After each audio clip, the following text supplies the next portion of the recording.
Hey guys, this is going to be a review of Season 1, Episode 10 of Rain Sacrifice. So in this episode, Henry's gone off to the Vatican to try and get his marriage annulled, and because of that, Sebastian is now kind of in charge of things at the castle, which is interesting since he has had no training or anything like that, but I thought it was interesting and kind of fun seeing him in the throne room, like, trying to take care of things and just being really bored, and you could tell that it's not really what he wants to be doing. Of course, someone has to kill him, because I don't think we have gone even one episode of Rain without someone almost dying. But then his cousin shows up, which of course you don't know that she's his cousin at first, and for a little while I wondered if that was supposed to be his child, like that she was pregnant with, and if they were going to go that way, which would have been an interesting plot choice, but obviously they didn't, and that I thought was very interesting since it brought his family's being pagan back up. What I really liked about seeing Isabel and having her in the episode was, I've mentioned before that I didn't understand why Sebastian knew the pagan language if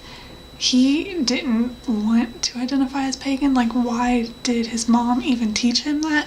But then we kind of got that explained in this episode, that he picked it up while visiting family and he doesn't actually understand what he's saying, he just knows that it's a pagan prayer,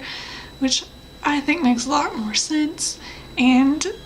definitely explains all of that. And Catherine in her like little dungeon cell or tower, I suppose, I'm pretty sure she said she was locked in a tower,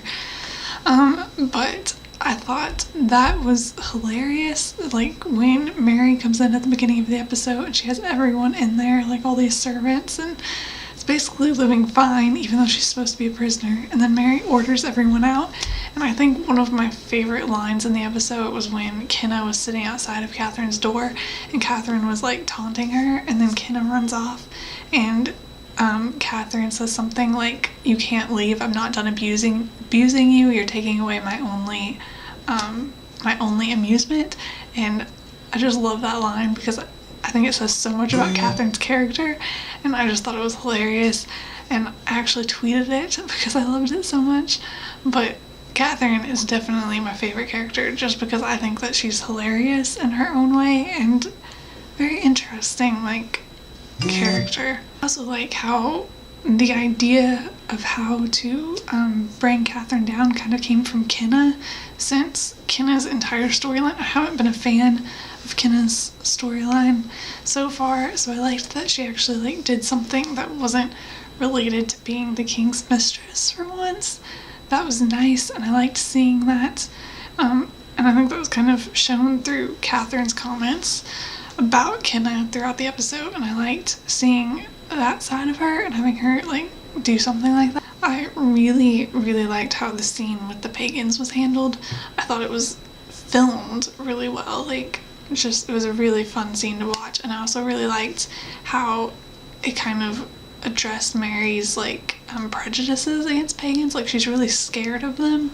and kind of the explanation that there is like this kind of sect that's more extreme, but pagans in general aren't like that, and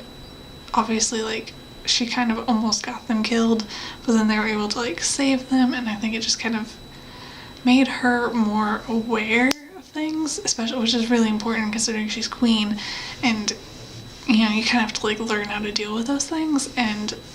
she wasn't handling it the right way, and so I really liked that scene and how that was handled, and just all of that in this episode. Isabel dying was really sad though, and now that they've took the kid back to the castle, and obviously they're not telling anyone who the kid is, but I'm wondering if the kid will just disappear, or if we'll see the baby again somehow,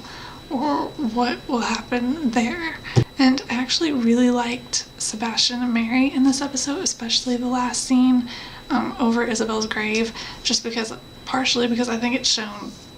Mary growing a bit, since she's kind of like, she willingly does the pagan ritual because she knows that it's what Isabel would want, and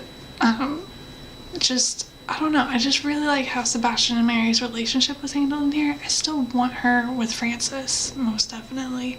But who wasn't in this episode, by the way, and I think this was the first episode of Reign that Francis wasn't in, and that felt kind of weird.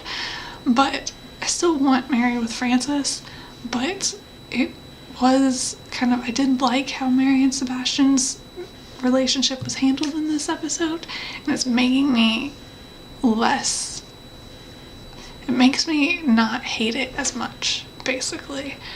But I still want her with Francis, and I want him to come back. I'm wondering like when he'll show up again, like if he'll be gone for multiple episodes, or if he'll be back next episode, or what. Obviously he's gone away, and I don't know what it would take to bring him back to the castle. But it'll be interesting to see. I'm hoping we see him sooner rather than later. But I think that's all that I have to say about this episode. So I will see you guys later. Bye!